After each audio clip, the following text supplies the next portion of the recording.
Hi guys, welcome to the channel. My name is Rich and this is Savage Supercars. Today with me I've got a very special guest, Naylor. He's been on the channel before when we test drove his S-Class. So today we're in his new V250 AMG line and we're going on a road trip, which is always exciting. We're going up to Birmingham today for another video, so watch the space for that one. But we're test driving the new V250. Now, Naylor, you've had the older model to this before. You had the old 220. You've had a few of those. Yeah, the old Viano, the CDI, it was a 2.2 litre engine in the Viano.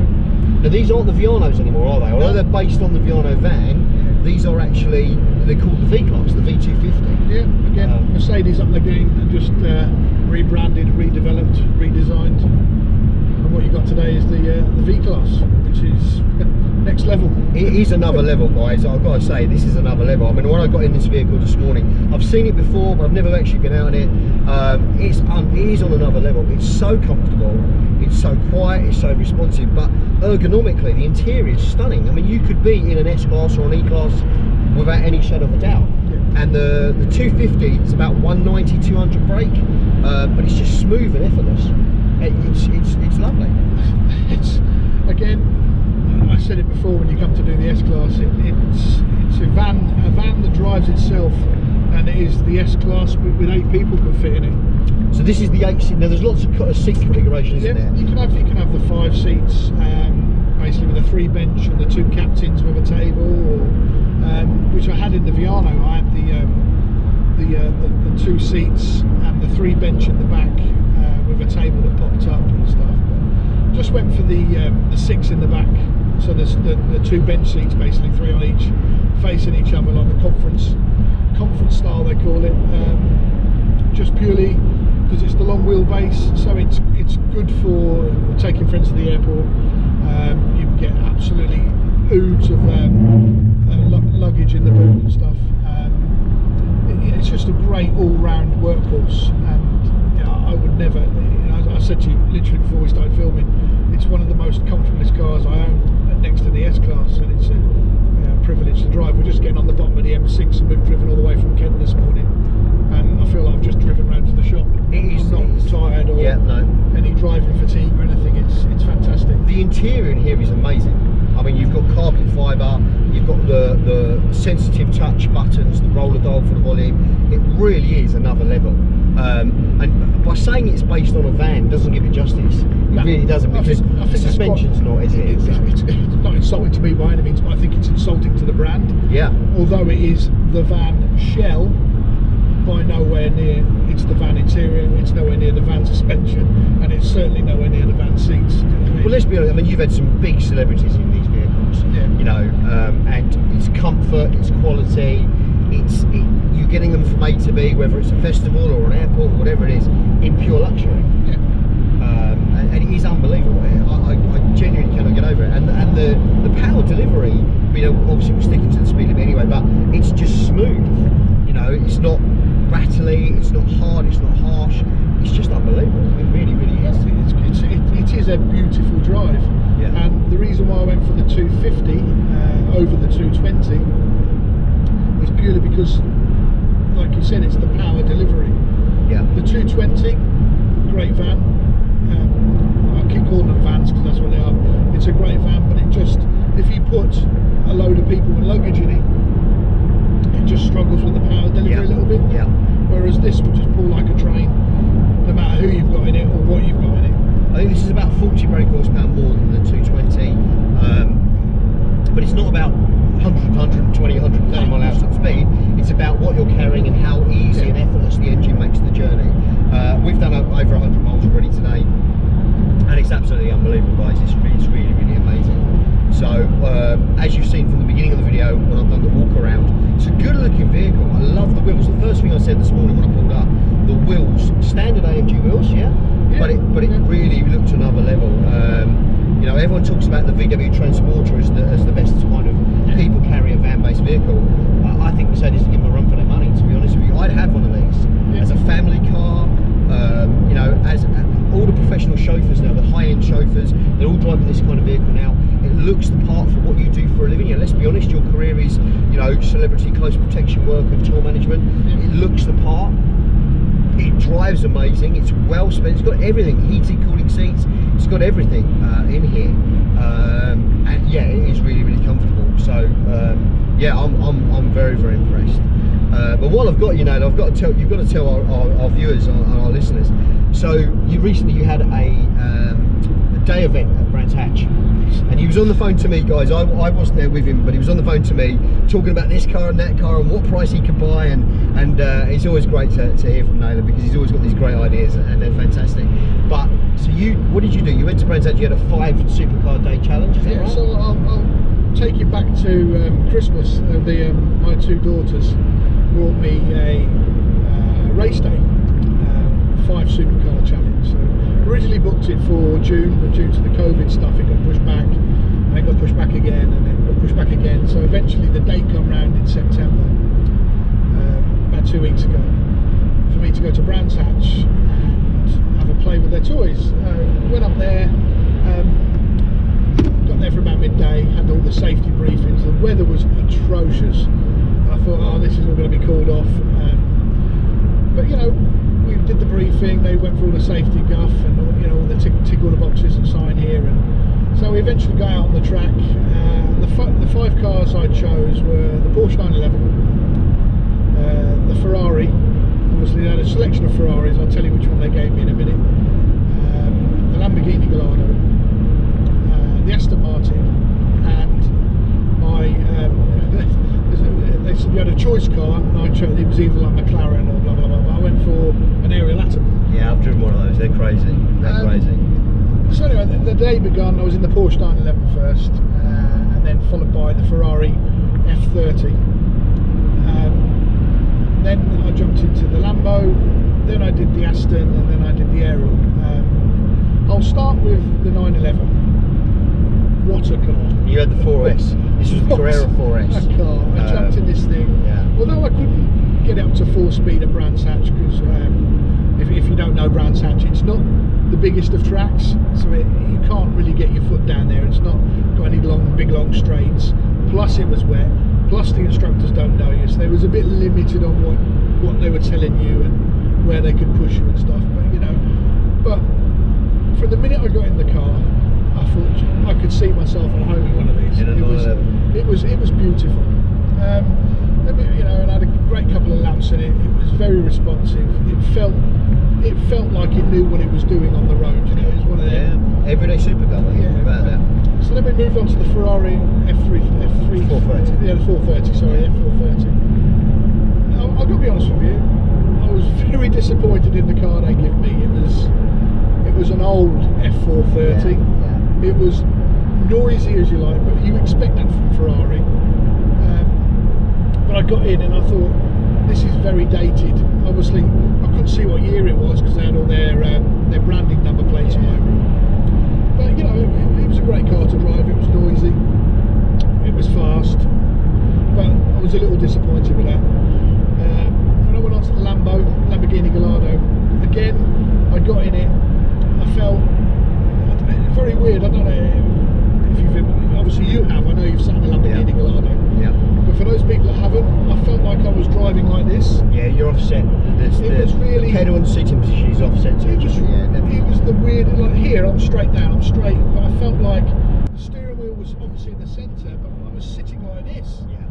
And it was so uncomfortable to drive. And I'm 6 foot, and not the smallest of people. And I thought I would be very uncomfortable driving around in this. What I found about because I drove the Gallardo, I drove the 430 that you drove, and I know exactly where you're coming from. I drove the Gallardo and I loved it, and I know you did, but I felt like it was trying to kill me.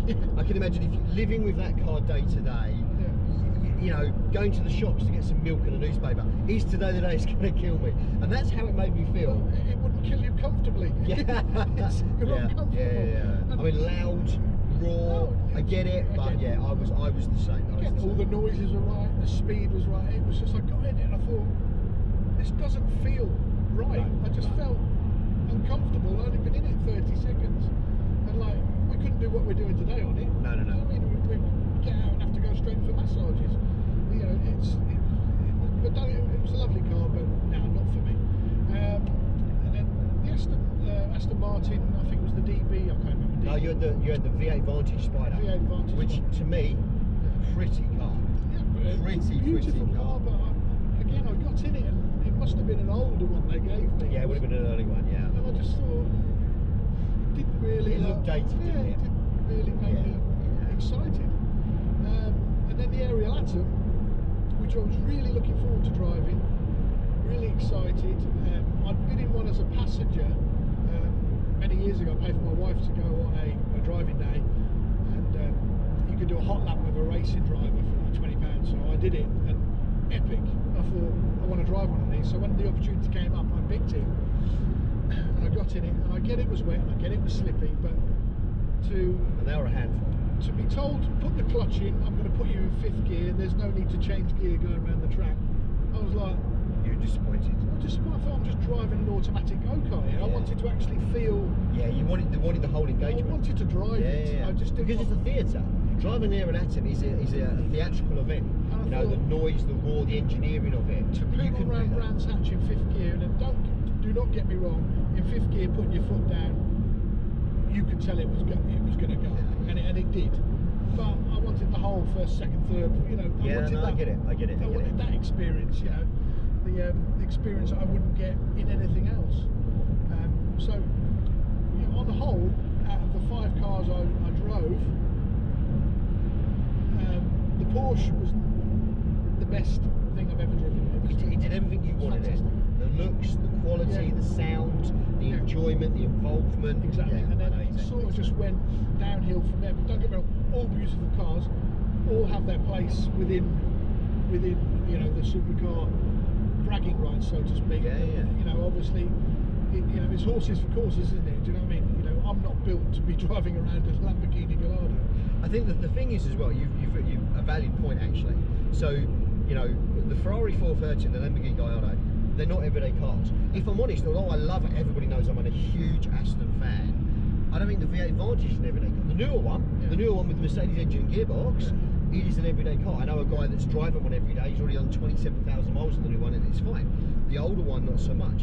But everyone, I mean, I've not owned a 911, but everyone that I know has owned one or been out in one. They say the 911 is a usable everyday supercar. It just is. Well, that's it. I put the pictures of all the cars I drove up on my Facebook with the headline "Decisions." And everyone was like 911, 911, 911, 911. And to be fair, you were straight away WhatsApping me on the way back from the day going, right, find me a 911, I want a Carrera 4S, I want a Spider, what sort of money, what sort of, and they're good value second-hand cars, and you know they're going to last. They're Germanic, so their build quality is amazing. I think you had a good day though, you had a really, really good day. I was just disappointed because the weather, obviously, welcome to the UK. I was disappointed because obviously the COVID situation, they kept pushing it back. That affected things. So I was Billy no mates, had to go on my own because the wife was out, the kids were at school. Obviously I wanted the kids to come because they brought it for me. So a little bit disappointed. And then obviously I think the age of the vehicles that they were using. But the thing with those days, you can pay. So it's a great day out, but it's not cheap. It's not cheap. No, but then if you want, if you want to go up from a Gallardo to an Aventador, it's an extra £120 for 2 laps or 3 laps. Well, that's it. It's you know, and I get it's a business, but it is a business. It's full. It's very much like, you know, it's the 2-for-1 chocolate. You can buy one for £1, you can have 2 for £1.50. It's the upsale stuff that you get when you get there. Of course. Oh, hi, I see you've got the photo package, but would you like the video package? Or would you like to drive there? I said, well, not really, do you know what I mean? Because this is what, you know, you paid for the extra insurance. No, definitely. But, so the 911 now, when in the last video we were talking about you were looking for a toy, the 911 now is I think now driving the 911, I would like to certainly, as I said in the last video when you come to visit me about the Mustang, I would certainly like to have them both for a weekend trial. I have a contact at Ford. I just need to find a contact at Porsche. No, we might better help you with that. Anybody out there? Savage Supercars. Just let me have one for the weekend, just so I can.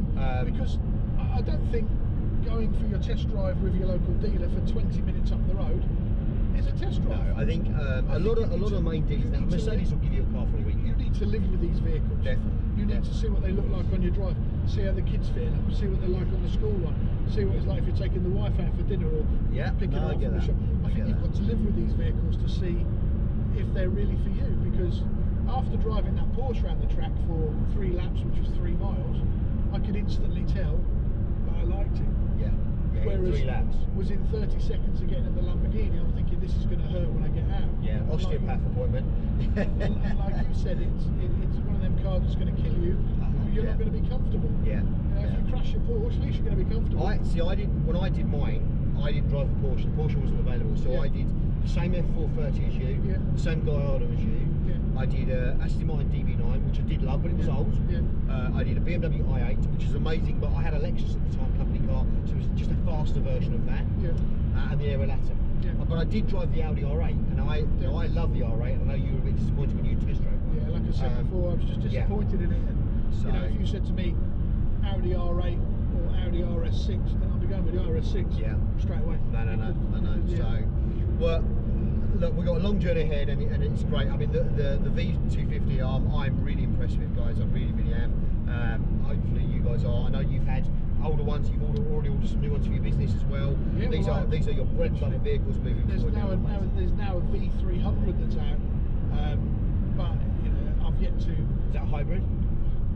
Again, I don't know. I've yet to have the stuff. You should be telling me this. I think you'll find the 300 will be a hybrid. Right, okay, but I've yet to. I know there's one out. I've yet to have all the specs sent through to me. But yeah, obviously, COVID this year has it's affected your business. It's kicked the business. Yeah, I should have been having. I had a new one.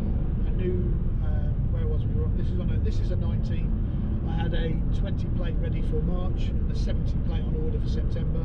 Both of them have been pushed back because I just can't have them sitting around doing nothing. No, you're not busy. So next year, come and have a look. I should have. Let's see what. Let's hope next, 70. Yeah, let's hope that next year is a much better year for you guys. I really do. Guys, as always, thank you so much for your support and your kind words. If you're not already, please subscribe. Push the thumbs up button. It does help. We're a new channel. We're making a lot of waves. We're getting a lot of information from YouTube on the algorithms. We're getting a lot of views, guys. We just need the subscribers up there. So, listen, as always, thank you so much for your support. We'll see you soon. And this next video, we're all up to Birmingham at the moment, this weekend. When the next video comes out after this one, trust me, you're not going to want to miss this one.